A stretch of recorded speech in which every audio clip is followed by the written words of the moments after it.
Balita ng Panginoon ayon kay San Mateo. Papuri sa iyo, Panginoon.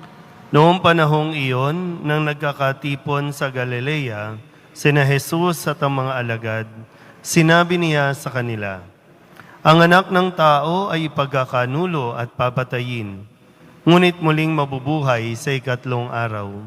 At sila'y lubhang nagdalamhati. Pagdating nila sa Capernaum, lumapit kay Pedro ang mga maniningil ng buwis para sa templo. Tinanong siya, "Nagbabayad ba ng buwis para sa templo ang inyong guro?" "Opo," sagot ni Pedro. At nang dumating siya sa bahay, tinanong na siya agad ni Jesus, "Ano ba ang palagay mo, Simon? Kanino sumisingil ng bayad sa lisensya o buwis sa mga hari sa lupa? Sa mga mamamayan ba o sa mga dayuhan?" "Sa mga dayuhan po," tugon niya. Sinabi ni Jesus, "Kung gayon, hindi pinagbabayad ang mga mamamayan. Gayunman, para wala silang masabi sa atin, pumaroon ka sa lawa at ihagis mo ang kawil. Kunin mo ang unang isdang mahuhuli. Ibuka mo ang bibig nito at may makikita kang isang salaping pilak. Kunin mo ito at ibayad sa buwis nating dalawa." Ang mabuting balita ng Panginoon. Pinupuri ka namin, Panginoong Hesukristo. Isang magandang hapon sa inyo pong lahat. Since ang atin pong ebanghelyo ay nangungusap tungkol sa pagbabayad ng buwis sa templo, maganda po na muli tayo mapaalalahanan na tayo bilang mga Katoliko ay mayroong responsibilidad na pangalagaan ang ating pong simbahan.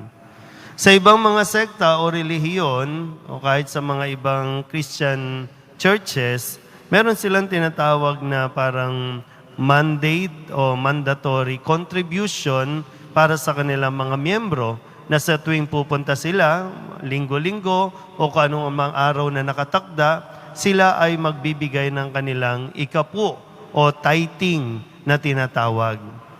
Sa ating simbahan, sa simbahang Katoliko, ay bagaman nasa mandate natin ito, pero hindi natin nararamdaman na tayo po ay pinipilit, tayo po ay pinipwersa na dapat magbigay ka sa simbahan.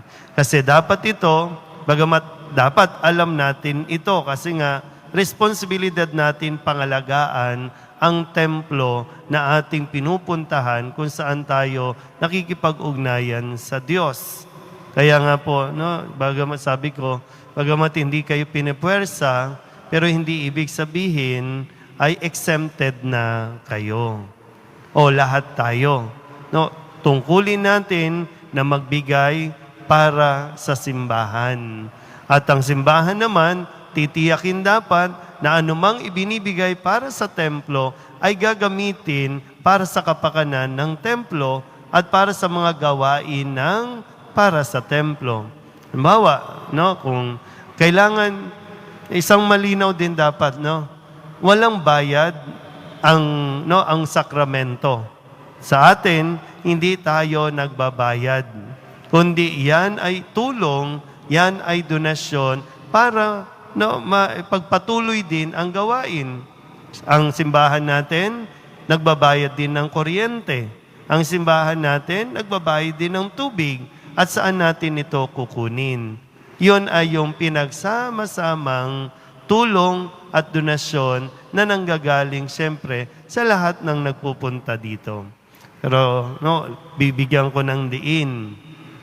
Obligasyon at tungkulin ng bawat miyembro ng simbahan na magbigay para sa templo.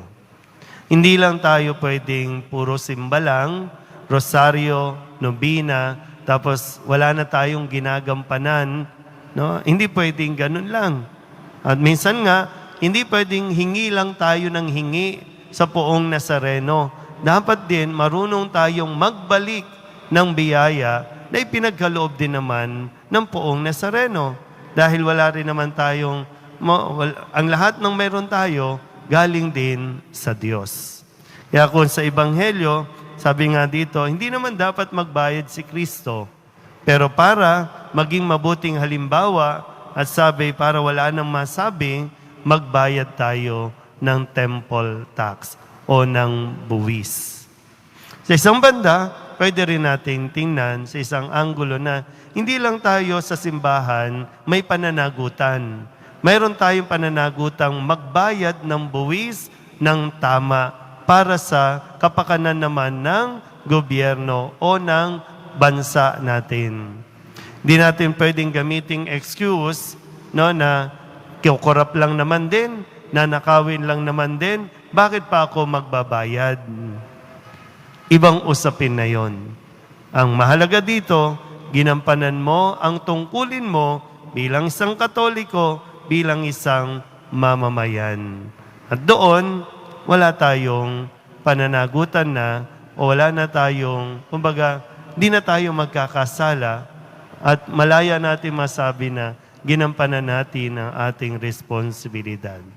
Sana po, bilang isang deboto, bilang isang tao na lagi namang nagpupunta ng simbahan, nawa mas maging mabuting halimbawa tayo sa iba ng pagbabayad ng tamang buwis.